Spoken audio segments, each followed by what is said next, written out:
Assalamualaikum warahmatullahi wabarakatuh.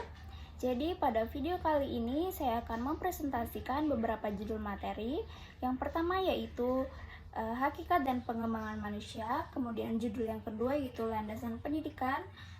Yang ketiga yaitu asas-asas pendidikan. Yang keempat perkiraan dan antisipasi masyarakat masa depan. Dan yang terakhir yaitu pengertian, fungsi, dan jenis lingkungan pendidikan. Baik, kita bahas satu persatu. Dimulai dari materi yang berjudul Hakikat Manusia dan Pengembangannya. Hakikat manusia adalah ciri-ciri karakteristik yang membedakan manusia dari hewan. Meskipun ada kemiripan antara manusia dan hewan dalam beberapa aspek biologis, manusia memiliki kemampuan berpikir dan berakal budi yang memungkinkan mereka menguasai makhluk lain, berinteraksi secara sosial, dan memiliki kebutuhan akan agama. Pengembangan hakikat manusia adalah tugas pendidikan.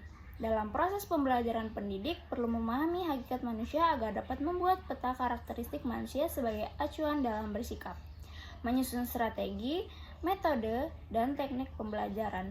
Pemahaman yang jelas tentang hakikat manusia juga membantu peserta didik menyadari ekstensi mereka dan memahami bahwa mereka adalah makhluk ciptaan Allah yang berbeda dengan makhluk lainnya. Pengembangan dimensi hakikat manusia melibatkan pengembangan aspek-aspek yang dimiliki oleh setiap individu. Aspek-aspek tersebut meliputi dimensi keindividualan, kesosialan, kesusilaan, keberagaman, serta aspek kognitif, afektif, dan psikomotorik. Tujuan dari pengembangan dimensi hakikat manusia adalah agar individu dapat tumbuh dan berkembang secara utuh dalam semua aspek kehidupan mereka. Dalam rangka pengembangan hakikat manusia, pendidikan juga memiliki peran penting. Pendidikan bertujuan untuk menumbuhkan dan mengembangkan potensi-potensi kemanusiaan yang dimiliki oleh setiap individu dengan pemahaman yang mendalam tentang hakikat manusia. Pendidik dapat membantu peserta didik untuk mengaktualisasikan potensi-potensi tersebut. Dalam kesimpulan, hakikat manusia adalah ciri-ciri karakteristik yang membedakan manusia dari hewan. Pengembangan hakikat manusia melibatkan pengembangan aspek-aspek yang dimiliki oleh setiap individu. Pendidik memiliki peran penting dalam pengembangan hakikat manusia dan membantu individu untuk mengaktualisasikan potensi-potensi kemanusiaan yang dimiliki oleh mereka. Kemudian, materi yang kedua yaitu landasan dan asas-asas pendidikan serta penerapannya. Landasan pendidikan adalah sesuatu yang universal dan berlangsung terus tak terputus dari generasi ke generasi dimanapun di dunia ini. Terdapat 5 landasan. Yang pertama yaitu landasan filosofis. Landasan filosofis adalah landasan yang terkait dengan makna atau hakikat pendidik yang berusaha menelaah masalah-masalah pokok seperti apakah pendidikan itu, mengapa pendidikan itu diperlukan, apa yang seharusnya menjadi tujuan, dan sebagainya. Kemudian landasan sosiologis. Sosiologis pendidikan merupakan analisis ilmiah tentang proses sosial dan pola-pola interaksi sosial di dalam sistem pendidikan. Kemudian landasan kultural.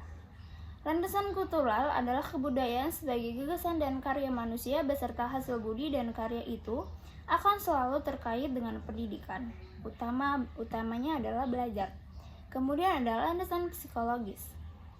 Landasan psikologis adalah pendidikan selalu melibatkan aspek kejiwaan manusia, sehingga landasan psikologis merupakan salah satu landasan yang penting dalam bidang pendidikan.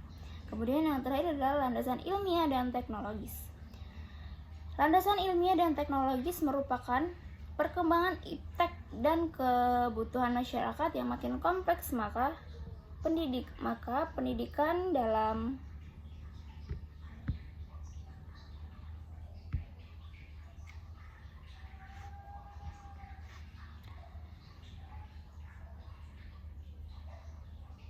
Kemudian yang terakhir yaitu landasan ilmiah dan teknologis. Dengan perkembangan iptek dan kebutuhan masyarakat yang makin kompleks, maka pendidikan dalam segala aspek mau tak mau harus mengakomodasi perkembangan itu, baik perkembangan iptek maupun perkembangan masyarakat. Kemudian yang ketiga yaitu asas-asas pendidikan dan penerapannya. Asas-asas pendidikan merupakan dasar atau tumpuan berpikir dalam perancangan dan pelaksanaan pendidikan. Pendidikan memiliki asas-asas yang menjadi dasar atau tumpuan berpikir dalam perancangan dan pelaksanaan pendidikan. Asas-asas ini memberikan arah dan pedoman dalam merancang dan melaksanakan pendidikan.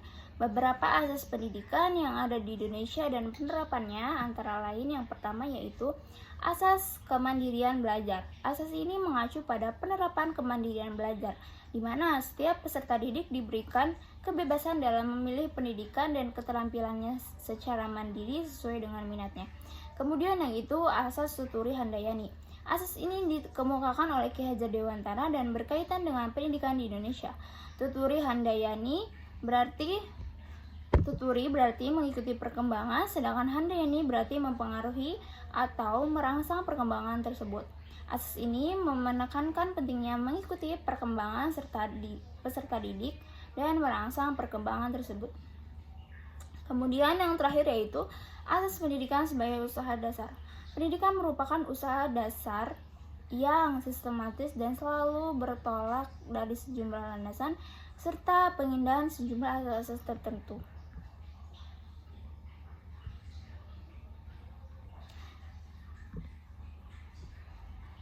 Kemudian yang keempat yaitu perkiraan dan antisipasi terhadap masyarakat di masa depan.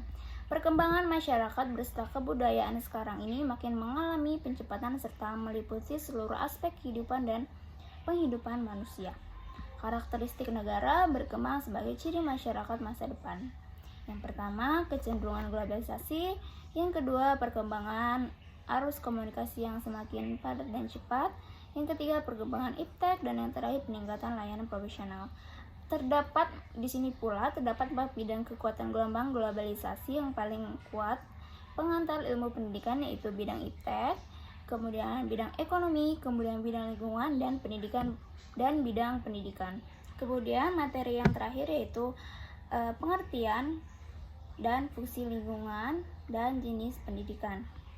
Pengertian lingkungan pendidikan dapat diartikan sebagai segala sesuatu yang ada di sekitar manusia, baik berupa benda mati, makhluk hidup, ataupun peristiwa-peristiwa yang terjadi, termasuk kondisi masyarakat. Pendidikan juga merupakan suatu proses yang kompleks dan melibatkan berbagai pihak, khususnya keluarga, sekolah, dan masyarakat sebagai lingkungan pendidikan yang dikenal sebagai Tripusat Pendidikan. Tripusat pendidikan yang pertama yaitu keluarga. Lingkungan pendidikan yang pertama dan utama karena sebelum manusia mengenal pendidikan lain, keluargalah yang sudah ada. Kemudian yang kedua yaitu sekolah. Depdiknas tahun 2013 dalam KBBI, sekolah adalah lembaga untuk belajar dan mengajar serta tempat menerima dan memberi pembelajaran. Sekolah merupakan lembaga yang diberi wewenang untuk menyelenggarakan kegiatan pembelajaran. Kemudian yang ketiga yaitu masyarakat. Kesatuan hidup manusia yang berinteraksi dalam suatu sistem adat istiadat tertentu secara kontinu. Kemudian terdapat fungsi pendidikan. Neo Muhaji dalam Muhammad Qasim pada tahun 2021, pendidikan memiliki fungsi sebagai berikut, yaitu menumbuhkan kreativitas subjek didik, memperkaya khazanah budaya manusia, menyiapkan tenaga kerja agar lebih produktif. Pendidikan yang direncanakan dan tidak direncanakan ada 2 definisi. Yang pertama yaitu pendidikan yang direncanakan. Pendidikan yang direncanakan yaitu peristiwa pendidikan yang direncanakan sebelumnya. Kemudian yang kedua yaitu pendidikan yang tak direncanakan.